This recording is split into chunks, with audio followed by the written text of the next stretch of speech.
Okay, I want you to look closely at this gravestone, because the story carved into this granite is full of fascinating, honestly almost unbelievable contradictions.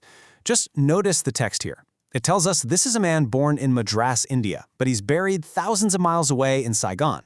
And if you read the inscriptions right below his name, you'll see this absolutely staggering list of international honors. I mean, he was decorated not by one, but by 5 different countries. It really makes you wonder, right? What kind of unimaginable life journey leads to a memorial like this? Well, welcome to This Explainer. Today, we've got a truly incredible historical puzzle to solve together. We're going to piece together the extraordinary life of a man named J.M. Abdulaziz. But here's the catch. We aren't going to just read from a textbook. We're going to reconstruct his monumental legacy using only the historical artifacts he left behind. We're talking fading photographs, stone plaques, old newspaper clippings, the whole shebang. We are basically acting as historical detectives today to uncover this towering figure of the South Asian diaspora. All right, let's jump right into Section 1, a forgotten global icon. Okay, let's dive into this timeline so we can establish exactly who this mysterious figure was and really map out the massive geographical footprint of his life. We carefully extracted this data from historical records and just notice how rapidly his life accelerated. He was born in 1905 in a tiny village called Kusanalur in India. But by 1919, as just a young kid really, he had already crossed the ocean to arrive in Vietnam. From there, his life takes on these totally epic proportions. We're talking a daring World War II resistance period, all the way to becoming the president of the Central Indian Association in Vietnam for 7 solid years. This wasn't just a simple relocation, you know. It was an absolute ascent from a rural village to the very heights of international leadership. Now you might be wondering, how do we know all these intricate details? Well, it's because of the artifact you're looking at right here. This single, densely packed newspaper obituary is essentially the Rosetta Stone for our explainer today. If you look at the sheer length of the text and that tiny, tiny print, it is literally packed with clues. This piece of paper holds the key to his massive commercial empire, his social footprint, and, as we'll see later, his secret wartime activities. Moving on to Section 2, the Saigon Merchant Prince. So, how exactly did a guy from rural India rise to such massive prominence in Vietnam? Well, it started with commerce. The obituary reveals some seriously incredible business acumen. Notice this diverse portfolio. He wasn't just running a little corner shop, he founded multiple massive firms. We're talking Société Commerciale Aziz & Co., and he had investments stretching across the textile industry, paper manufacturing, even an assembly plant for standard motor cars.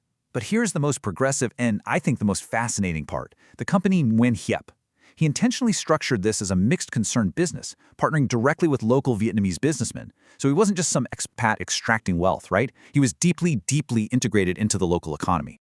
And this brilliantly illustrates the physical reality of his success. On the one side, you've got these highly dignified portraits of Aziz, clearly a man who commanded respect wherever he walked. And beside him, we see the grand, imposing architecture typical of the era he absolutely dominated. His commercial success quite literally shaped the physical and architectural landscape around him. He was, for sure, a true merchant prince of Saigon. That brings us to Section 3, Wealth Meant for the World. Of course, making money is really only half the story. The true measure of a historical figure usually lies in what they actually choose to do with all that power and wealth. So let's pivot our narrative a bit. It is no use to amass wealth alone in these days of uncertainty. One must also contribute for the good causes liberally and wholeheartedly. Those are Abdulaziz's own words, recorded by the press. This was his core philosophy. For Aziz, wealth wasn't meant for hoarding in a vault. It was deeply tied to a profound sense of public duty, especially during the really turbulent times of the mid-20th century. And you know what? His actions completely backed up his words, and the press definitely took notice. Here we have clippings from the Indian Daily Mail and other regional papers. They extensively detail his crazy travel schedules and his philanthropy. Reading between the lines of these fragile old newspaper columns, we can see his sphere of influence spanning entire continents. From Madras all the way to Singapore and Saigon, he was practically treated like visiting royalty wherever he showed up. To really give you an idea of the sheer scale of his generosity, take a look at this number, $33,000.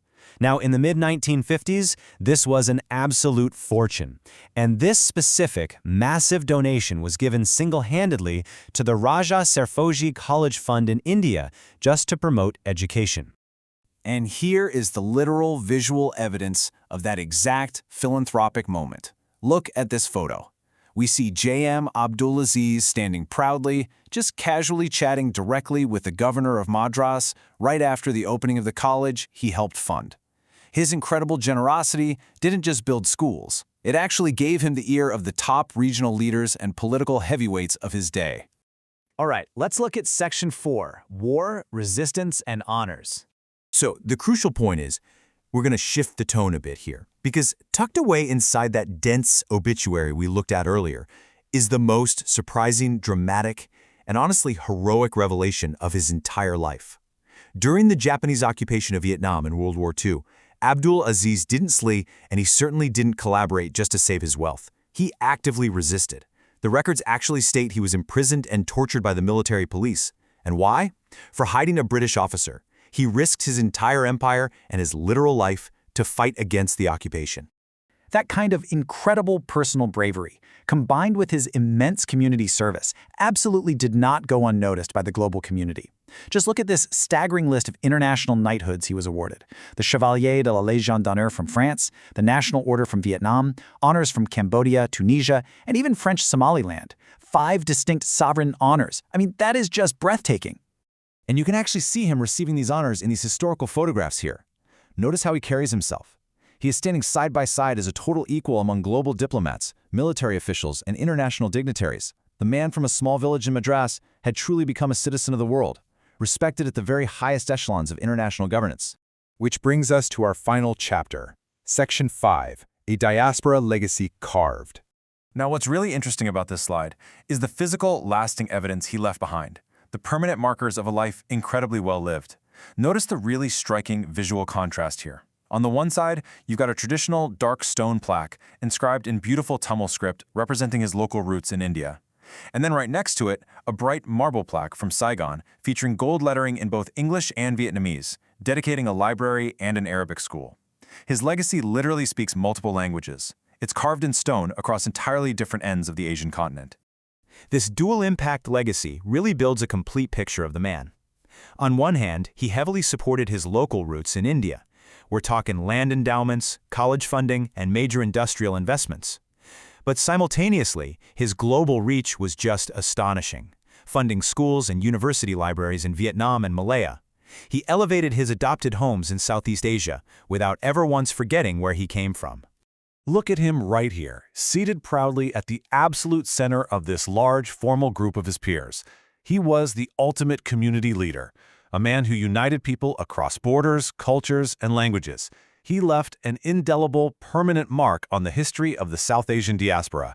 He was a merchant, a philanthropist, a war hero, and quite literally a bridge between nations. Which really leaves us with this final thought. If a life as immense and cinematic as J.M. Abdul-Aziz's can be tucked away in old newspaper clippings and quiet gravestones, well, how many other towering historical figures of the diaspora have their epic stories hidden away in fading archives, just waiting to be discovered? History is everywhere, guys, just waiting for someone to look closely. Thank you so much for joining me for this explainer. Keep exploring, and I'll see you next time.